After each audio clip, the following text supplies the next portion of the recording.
আসসালামু আলাইকুম, welcome back to my YouTube channel named centroid. আমরা স্কোয়ার ফুটিং ডিজাইন করা শিখছি এবং লাস্ট টিউটোরিয়ালে আমরা পাঞ্চিং শেয়ার পর্যন্ত চেক দিয়েছিলাম। তো এখন আমরা ওয়ান ওয়ে শেয়ার চেক দেব। সো আমাদের ডি কত ছিল? 42 ইঞ্চ। এখন ওয়ান ওয়ে শেয়ার যদি আমরা চেক দিতে চাই সেক্ষেত্রে আমরা ফার্স্টে 5 ইসি বের করলাম। 5 EC equals to 5 2 lambda root over FC prime BD.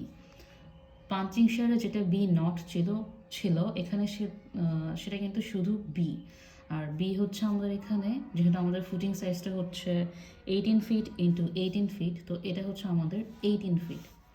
তো এখানে 5 হচ্ছে 0.75 ইন্টু 2, ল্যামডা হচ্ছে 1, এফসি প্রাইম হচ্ছে 3000, বিমের আমাদের ফুটিংয়ের বি হচ্ছে 18 ফিট আর ডি হচ্ছে 42। তো এভাবে আমাদের 5 ভিসিটা চলে আসবে 745 কিপ। এখন আমরা ভি ইউ বের করব। তো ভি ইউ কি ছিল? এটা যদি আমাদের সেই ফুটিংটা হয়, এটা হচ্ছে তার কলাম, এখান থেকে ডি ডিস্টেন্স ধরে এই পোর্শনটা, এটা হচ্ছে আমাদের 18 ফিট। এতটুকু হচ্ছে, এটা যদি সেন্টার লাইন হয় এটা হচ্ছে 9 ফিট, আর 9 ফিট যদি হয় আমাদের এই পোর্শনটা কত? এটা হচ্ছে আমাদের 9 ফিট থেকে মাইনাস হবে কি কলামের হাফ, যেটা আমি সেন্টারে নিয়েছি মানে কলামের আরও অর্ধেক বাদ যাবে। তো কলাম যেহেতু ছিল 24 ইঞ্চ স্কোয়ার কলাম, তো এখান থেকে কত বাদ যাবে? 12 ইঞ্চ, মাইনাস হবে আবার ডি, ডি হচ্ছে 42 ইঞ্চ, এভাবে এটা বাদ যাবে। তার মানে এটা আমাদের হবে Vu equals to Q U into এই পোর্শনের এরিয়াটা। তো এটা আসবে 5.19 ইন্টু 18। এটা যেহেতু কেএসএফে আছে তো আমরা এগুলোকে কি ফিটে কনভার্ট করে করে লিখবো।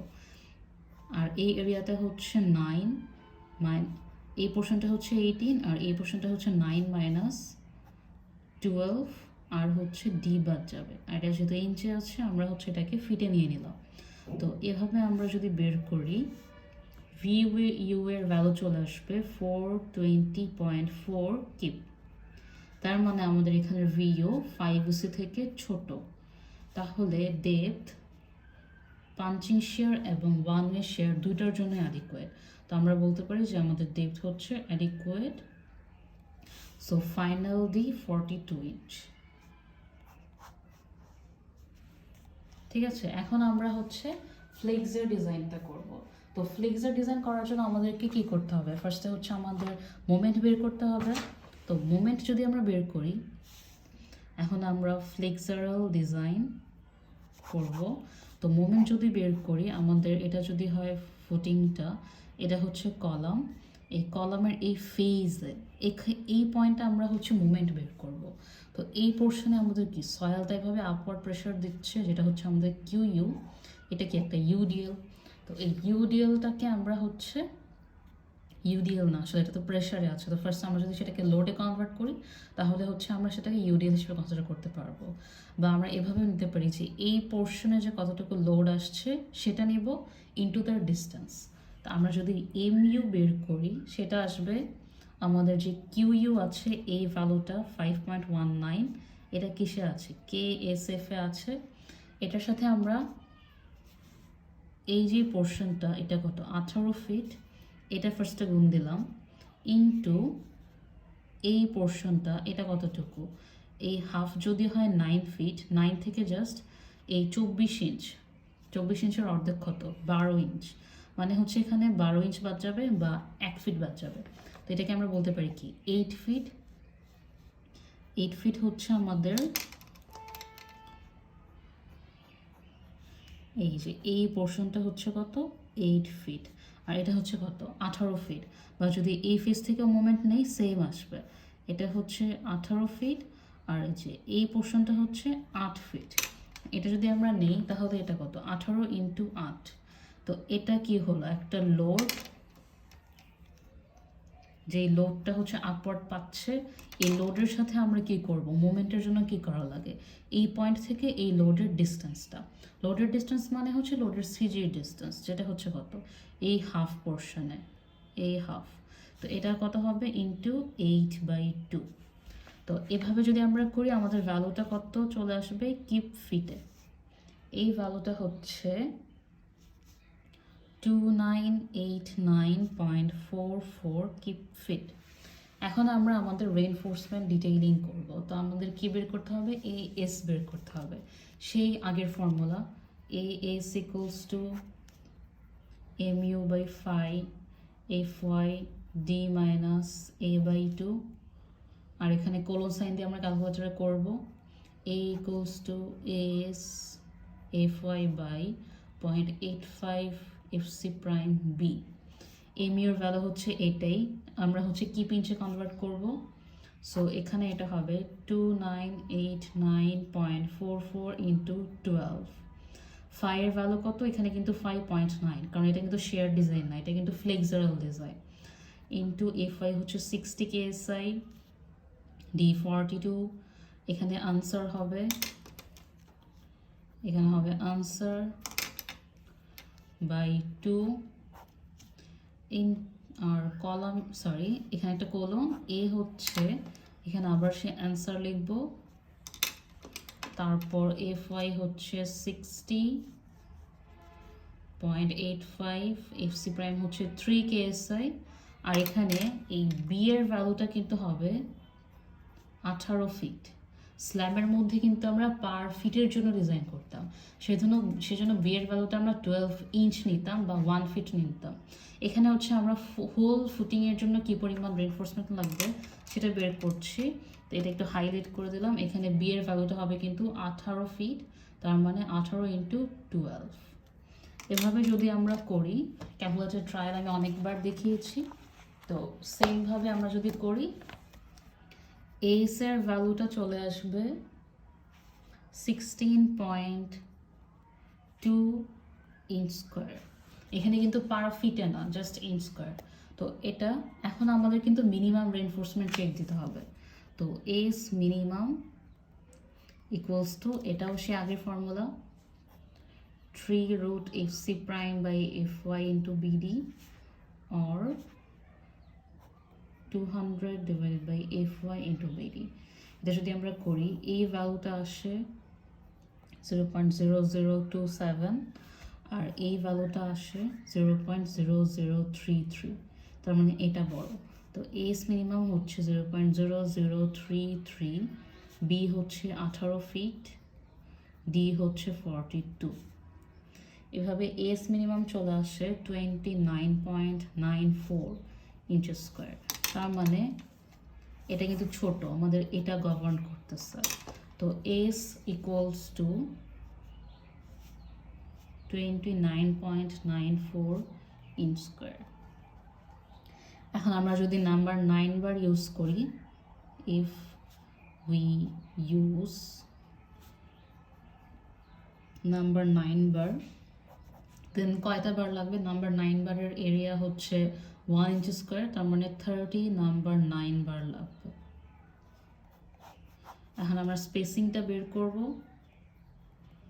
স্পেসিংটা হচ্ছে আমাদের, যেহেতু 30টা বার দিচ্ছে, এভাবে 30টা বার, তো মাঝখানের গ্যাপ কয়টা হবে, 29, বা ধরলাম এখানে আমি কয়টা বার ড্র করলাম, 5টা বার ড্র করলাম, 5টা বারের মধ্যে গ্যাপ কয়টা, 1 2 3 4, সো 5 বার হলে আমাদের গ্যাপ হচ্ছে 4, বা স্পেসিং হচ্ছে 4টা।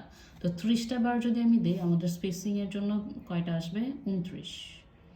আর এখানে আমাদের লেন্থ কতটুকু, ফুটিং হচ্ছে 18 ফিট, এটাকে ইঞ্চে নিলাম, মাইনাস হচ্ছে এটা যদি আমাদের ফুটিং হয়, এভাবে বারগুলো বসবে। এই যে গ্যাপটা, এটা হচ্ছে আমাদের ক্লিয়ার কভার। তো আন্ডার সয়েল বা বিলো গ্রেড লাইন যে কোনো স্ট্রাকচারের জন্য আমাদের সেই ক্লিয়ার কভারটা হচ্ছে 3 ইঞ্চ। তো 3 ইঞ্চ যদি ক্লিয়ার কভার দিই, এই পাশে একটা ক্লিয়ার কভার থাকবে, ওই পাশে আরেকটা ক্লিয়ার কভার থাকবে, আচ্ছা, ক্লিয়ার কভার বেশি কেন দেই? কারণ মাটির মধ্যে ময়েশ্চার থাকে, অনেক পানি থাকে, তো এই জন্য ইফেক্টটা বেশি হয়, ক্ষয়টা বেশি হয়, লস বেশি হয়। আর আমার হচ্ছে করশন হওয়ার চান্স বেশি থাকে লেয়ারের জন্য, মাটিতে ময়েশ্চার বেশি থাকে, তাই সেজন্য আমরা হচ্ছে এখানে 3 ইঞ্চ দেই। তো এখানে 3 × 2, কারণ দুইটা ক্লিয়ার কভার, এই পাশে একটা এই পাশে একটা। তো 18 × 12 ইঞ্চে নিলাম, মাইনাস হচ্ছে ক্লিয়ার কভার বাদ দিলাম। এভাবে আমাদের স্পেসিং চলে আসবে 7.24 ইঞ্চ। আর স্পেসিং আমরা অলওয়েজ কী করবো, লোয়ার রাউন্ডিং করব। তো আমরা স্পেসিং নিচ্ছি 7 ইঞ্চ। আর এখানে যেহেতু এটা স্কোয়ার ফুটিং, তো বোথ ডিরেকশানে আমাদের কি মোমেন্টের ভ্যালু সেম। মোমেন্টের ভ্যালু যদি সেম হয়, আমাদের বোথ ডিরেকশানে কি এসও সেম আসবে। তো আমরা বোথ ডিরেকশানে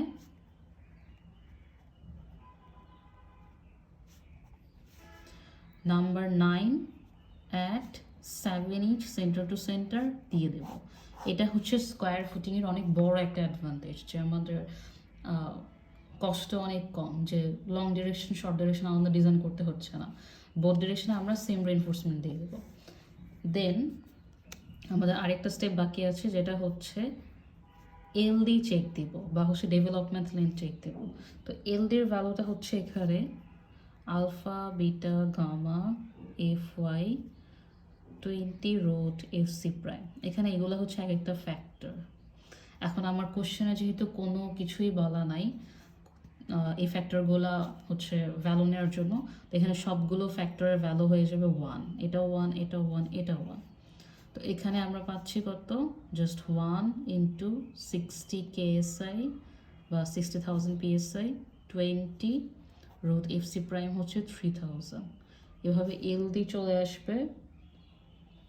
সরি, এখানে একটা ডিবি আছে, তো এখানে আসবে কি 9/8। ডিবি মানে হচ্ছে ডায়ামিটার অফ দ্য বার, তো আমাদের বার হচ্ছে 9, তো আমাদের 9/8 আসবে। এভাবে চলে আসবে 61.62 ইঞ্চ। আমরা দেখবো আমাদের অ্যাভেলেবল লেন্থ কত। তো অ্যাভেলেবল লেন্থ হচ্ছে, হোলটা কত ছিল 18 ফিট। আর 18 ফিট হলে আমাদের হাফ যদি আমরা নেই, এটা যদি হচ্ছে সেকশনটা হয়, তো এই পাশটা আমরা দেখব। তো এটা যদি 18 ফিট হয়, 18 ফিটের অর্ধেক কত, 9 ফিট × 12 মাইনাস হচ্ছে এক পাশের ক্লিয়ার কভার 3, মাইনাস হচ্ছে এটা যেহেতু আমরা এতটুকু 9 ফিট, তাহলে এই পোর্শনটা কত হবে, এখান থেকে 1 ফিট বাদ যাবে। তো এটা হচ্ছে সেই কলামের অর্ধেক আমরা বাদ দিলাম, 24 ইঞ্চ কলাম, তার অর্ধেক হচ্ছে বাদ দিলাম। এটা হচ্ছে অ্যাকচুয়ালি C/2 বাদ দিচ্ছে। এটা যদি করি, আমাদের অ্যাভেলেবল লেন্থ চলে আসবে 93 ইঞ্চ। তো এই অ্যাভেলেবল লেন্থটা আমাদের এলডি থেকে বেশি, তার মানে আমাদের ওকে, আমাদের হচ্ছে কনক্রিট সেকশন রিভাইজ করা লাগবে না, তার মানে আমাদের ডিজাইন কিন্তু আসলে শেষ। এখন আমরা স্কেচ করব। স্কেচ করার আগে আমাদের আরেকটা জিনিস যেটা বের করা বাকি আছে, সেটা হচ্ছে আমরা এই পর্যন্ত কাজ করলাম ইফেক্টিভ ডেপথ নিয়ে, কিন্তু আমাদের ফুটিং তো আমরা অ্যাকচুয়াল ডেপথ দেবো বা টোটাল থিকনেস দেব। তো আমাদের টোটাল থিকনেসটা বের করতে হবে। টোটাল থিকনেস যদি বের করি, এটা কি আসবে, আমাদের হচ্ছে effective depth D plus 1.5 DB. 1.5 কেন, আমাদের এখানে যে ডি ডিস্টেন্সটা, এটা কতটুকু, টপ থেকে এই যে এটা যদি হচ্ছে একটা বার হয়, যেটা হচ্ছে বটম বার, আর এখানে এটা হচ্ছে টপ রেইনফোর্সমেন্ট, এটা ধরলাম এইভাবে আছে। তো আমার এটা হচ্ছে আমাদের ডেপথটা। তো এই টপ থেকে এটার সেন্টার পর্যন্ত যেটা, এটা হচ্ছে কিন্তু ডি। তার মানে আমাদের এটার সাথে কি আরও অ্যাড হবে, আমরা যেহেতু সেম বার দিয়েছি দুই পাশে, তার মানে 9 নাম্বার বারের এতটুকু পোর্শন কি অর্ধেক, এটা কি আরেকটা 1। তো এই টোটালটা কত, 1.5। তো 1.5 ইন্টু এই বারের ডায়া, বা বলতে পারো একটা বারের ডায়া আর একটা বারের কি রেডিয়াস অ্যাড হবে। এটা অ্যাড হলো, সাথে আবার কি অ্যাড হবে, এই যে ক্লিয়ার কভারটা, যেটা হচ্ছে 3 ইঞ্চ। তো সাথে একটা ক্লিয়ার কভারের 3 ইঞ্চ অ্যাড হলো। এটা হচ্ছে আরেকবার বলি আমি, যে এই টপ থেকে এই যে টপ বারের যে হচ্ছে সেন্টার, এই ডিস্টেন্সটা হচ্ছে আমাদের ইফেক্টিভ ডেপথ। তো থিকনেসের ক্ষেত্রে কী হবে, ডেপথের সাথে একটা ক্লিয়ার কভার অ্যাড হবে। ক্লিয়ার কভার কি এতটুকু, এতটুকু হচ্ছে ক্লিয়ার কভার। আর তারপর কি এই একটা 9 নাম্বার বার, যেহেতু আমি 9 নাম্বার বারই দিয়েছি, তো এতটুকু ডায়া অ্যাড হবে যেটা হচ্ছে 1 ডিবি। সাথে কি আরেকটা ডায়ার অর্ধেক বা একটা রেডিয়াস অ্যাড হবে, সেজন্য আমি নিলাম কি 1.5 ডিবি। এভাবে যদি করি 42 প্লাস 1.5 ইন্টু 9/8 প্লাস হচ্ছে 3, এটা চলে আসবে 46.69 ইঞ্চ, তার মানে 47 ইঞ্চ প্রোভাইড করব। তো এই ভ্যালুটা চলে আসলো, থিকনেস হচ্ছে 47 ইঞ্চ, আর এই ভ্যালুটা হচ্ছে 18 ফিট। এই বারটা এটা কত, number 9 at 7 inch centre to centre, এটাও সেম। আর আমাদের প্ল্যান ভিউ সেকশন ভিউ দুইটাই ড্র করতে হবে। প্ল্যান ভিউতে আমাদের এই ডাইমেনশনটা হচ্ছে 18 ফিট, এটাও হচ্ছে 18 ফিট, কলাম হচ্ছে 24 ইঞ্চ। আর আমাদের এই শর্ট ডিরেকশন লং ডিরেকশন এখানে তো দুইটা আসলে সেম ডিরেকশনই, সেম বার। তো এ আর বি যদি আমরা ডিরেকশন দেই, এ বি দুইটাই হচ্ছে number 9 at 7 inch centre to centre, number 9 at 7 inch centre to centre. এভাবে হচ্ছে আমরা একটা স্কোয়ার ফুটিং ডিজাইন করব। সো আমরা একটা স্কোয়ার ফুটিং ডিজাইন করার বেসিক কনসেপ্ট শিখলাম, 1 ওয়ে শেয়ার, 5 ইঞ্চ শেয়ার শিখলাম, তারপর স্কোয়ার ফুটিং কীভাবে ডিজাইন করতে হয় হোল ডিজাইনটা শিখলাম। Thanks for watching.